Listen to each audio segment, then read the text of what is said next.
Start करते हैं दूसरा टाइप, टाइप सेकंड। ठीक, टाइप सेकंड का पहला क्वेश्चन है, यदि a/2 बराबर b/3 बराबर c/4 हो तो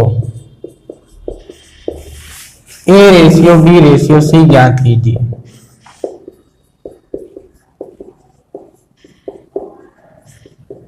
ठीक, तो यदि a/2 बराबर b/3 बराबर c/4 हो तो a ratio b ratio c निकालिए। ठीक, तो सबसे पहले हम इसका बेसिक मेथड जानते हैं, उसके बाद हम बात करेंगे ट्रिक पे आएंगे।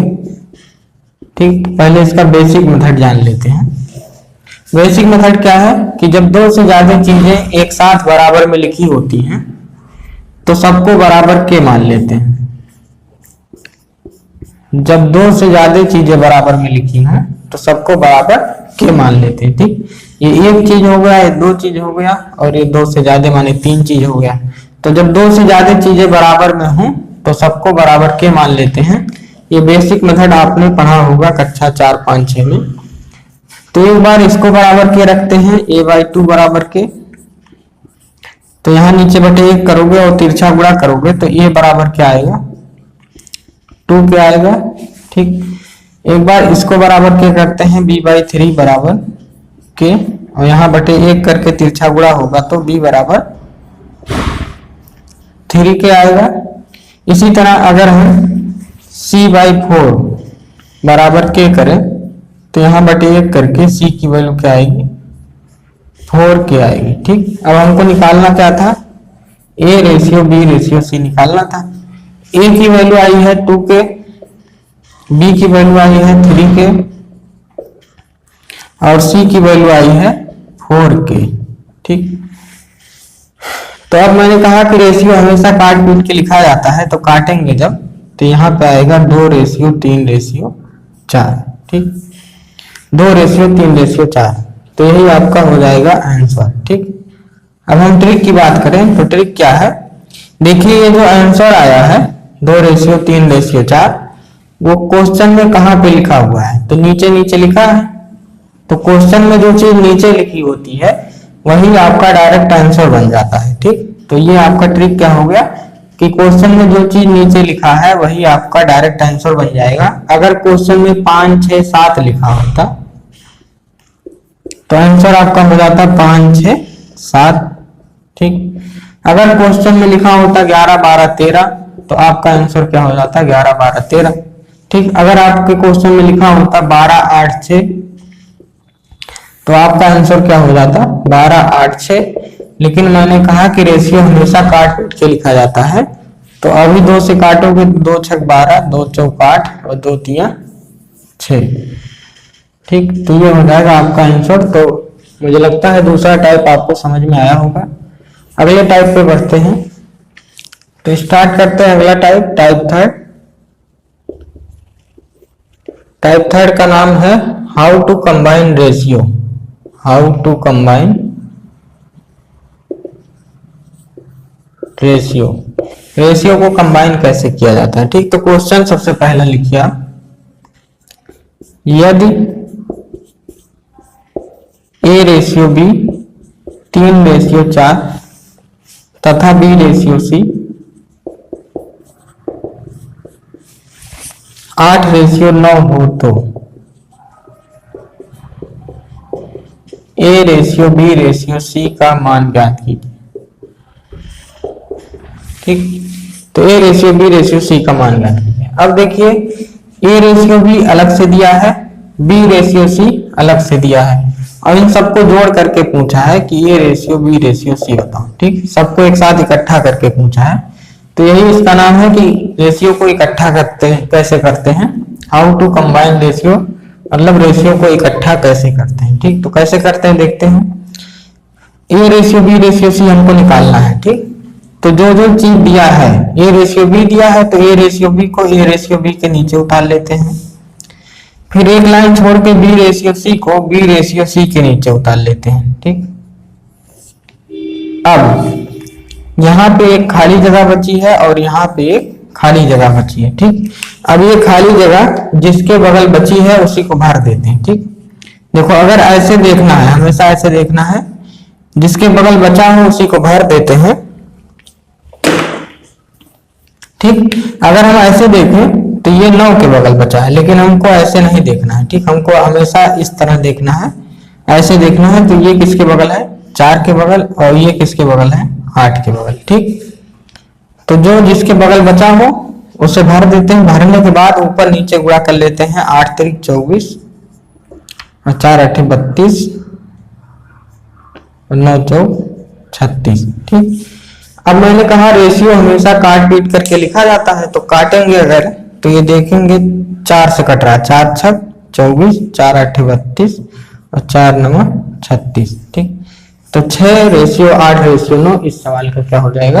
आंसर हो जाएगा। ठीक, अगला क्वेश्चन है, यदि A ratio B 2 ratio 3, B ratio C 1 ratio 2 तथा C रेशियो D 5 रेशियो 2 हो तो A ratio B ratio C ratio D का मान ज्ञात कीजिए। ठीक, हमसे पूछा क्या है?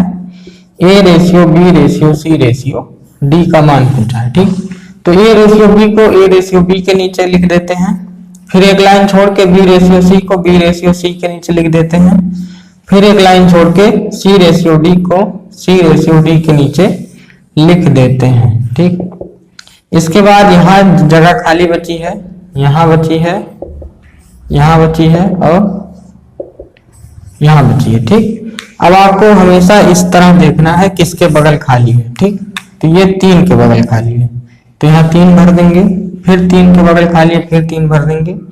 ये 2 के बगल है और ये 1 के बगल और ये 5, फिर देखेंगे फिर 5 के बगल है। भरने के बाद आपको क्या करना है? गुणा करना है। तो 5 एकम 5 दूनी 10, 5 एकम 5 तिया 15, 5 दूनी 10 तिया 30 और 2 दूनी 4 तिया 12। ठीक, तो ये आपका आंसर हो जाएगा। अब देखिए अगर रेशियो कट रहा तो काटेंगे, तो अगर 2 से काटने चले तो 2 से ये कट रहा है लेकिन ये नहीं कट रहा, तो अगर एक भी नहीं कट रहा तो नहीं काटेंगे। फिर 3 से काटेंगे तो ये कटेगा लेकिन ये नहीं कटेगा, इसका मतलब कुल मिला के नहीं कटेगा। तो यही आपका क्या हो जाएगा? आंसर हो जाएगा।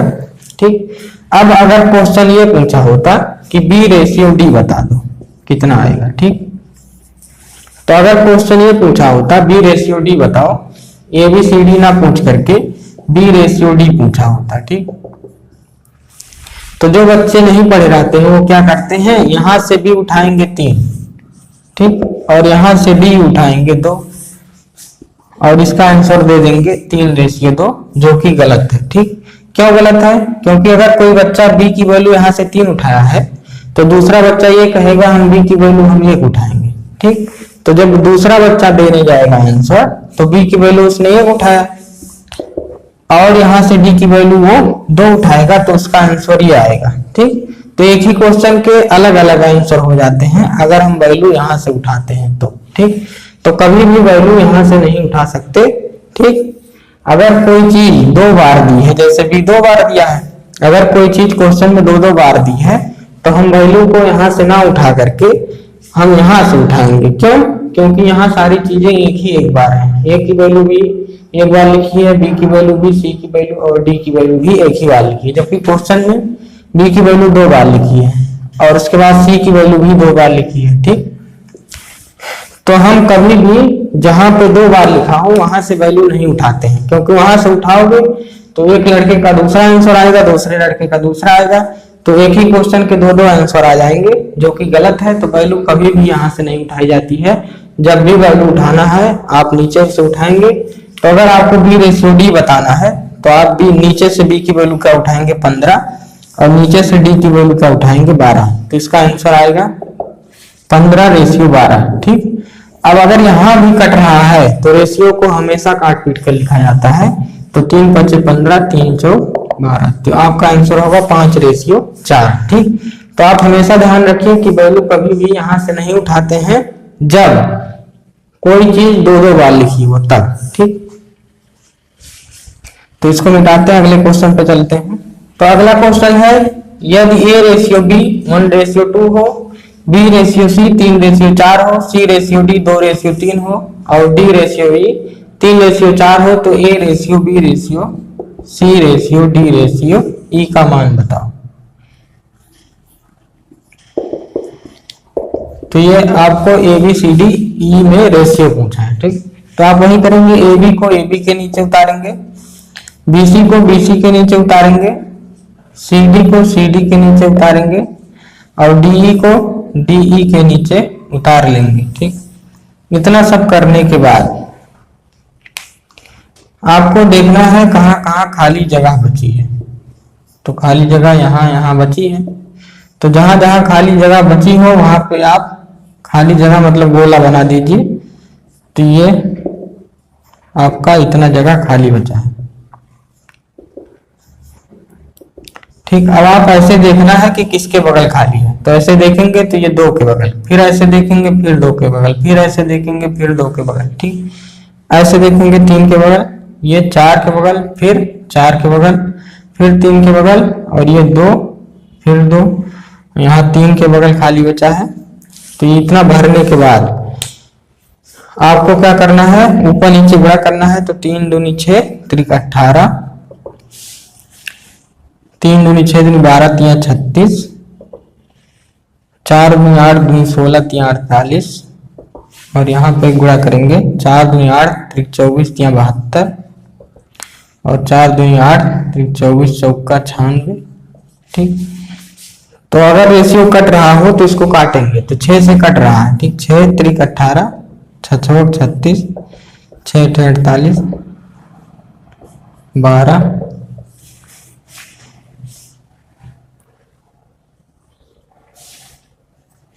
तो ये आपका रेशियो क्या हो जाएगा, 3 रेशियो 6 रेशियो 8 रेशियो 12 रेशियो 16, ठीक। 6 से काटेंगे तो आपका 3 रेशियो 6 रेशियो 8 रेशियो 12 रेशियो 16 हो जाएगा, ठीक।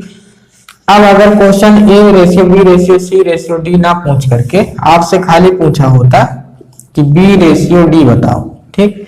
तो मैंने अभी बताया कि ऊपर से वैल्यू कभी नहीं उठाना है। क्यों? क्योंकि अगर आप ऊपर से अगर B की वैल्यू 2 उठाएंगे तो कोई लड़का 3 भी तो उठा सकता है, ठीक। और D की वैल्यू अगर आप 3 उठाएंगे तो कोई लड़का यहाँ वाला 3, ये भी 3 है तो इसको भी उठा लेगा, ठीक। तो ऐसे केस में आंसर अलग अलग आ जाते हैं जब हम ऊपर से वैल्यू उठाते हैं। तो ऊपर से वैल्यू ना उठा करके हम हमेशा नीचे से उठाएंगे वैल्यू, और B की वैल्यू कितना है 6 और D की वैल्यू कितना है 12 और रेशियो क्या आएगा तब 1 रेशियो 2। 6 दूनी 12 काटेंगे तो रेशियो हमेशा काट पीट के लिखा जाता है, तो आपका आंसर होगा 1 रेशियो 2, ठीक। तो ये आपका सही आंसर है। तो आप इतना सीख गए होंगे कि जब भी हमको कुछ भी पूछा हो, चाहे A ratio B ratio C ratio D पूछा हो या A रेशियो C पूछा हो या B रेशियो D पूछा हो या D रेशियो C पूछा हो, D रेशियो A पूछा हो, कुछ भी पूछा हो, तो हम क्या करेंगे सबसे पहले तो हमको एक काम करना ही पड़ेगा कि हमको सबको कंबाइन करना पड़ेगा, भले ही ये ना पूछा हो, ठीक। अगर खाली यही पूछा हो तब भी हमको क्या करना पड़ेगा, कंबाइन करना पड़ेगा। हमको A ratio B ratio C ratio D ratio E निकालना पड़ेगा हर हालत में, ठीक। इसके बाद अब वैल्यू हमेशा यहाँ से जब कंबाइन कर लेते हैं तो वैल्यू यहाँ से उठाते हैं। तो यहाँ से अगर A रेशियो C पूछा हो तो A की वैल्यू 3 उठाएंगे और C की वैल्यू 8 उठाएंगे, ठीक। तो A रेशियो C 3 रेशियो 8 हो जाएगा। कभी भी वैल्यू ऊपर से नहीं उठाते हैं, क्योंकि जब ऊपर से उठाओगे तो एक ही चीज की 2 वैल्यू है ऊपर, ठीक। तो ऊपर से वैल्यू उठाओगे तो एक ही आंसर, एक ही क्वेश्चन के 2 आंसर आ जाएंगे, जो कि गलत हो जाएगा, ठीक। तो ये बात आपको समझ में आई होगी कि हमसे अगर क्वेश्चन में कुछ भी पूछा हो तो सबसे पहले हम सबको कंबाइन करते हैं। कंबाइन करने के बाद हम वैल्यू नीचे से उठाकर अपना आंसर देते हैं, ठीक। बात इसके लिए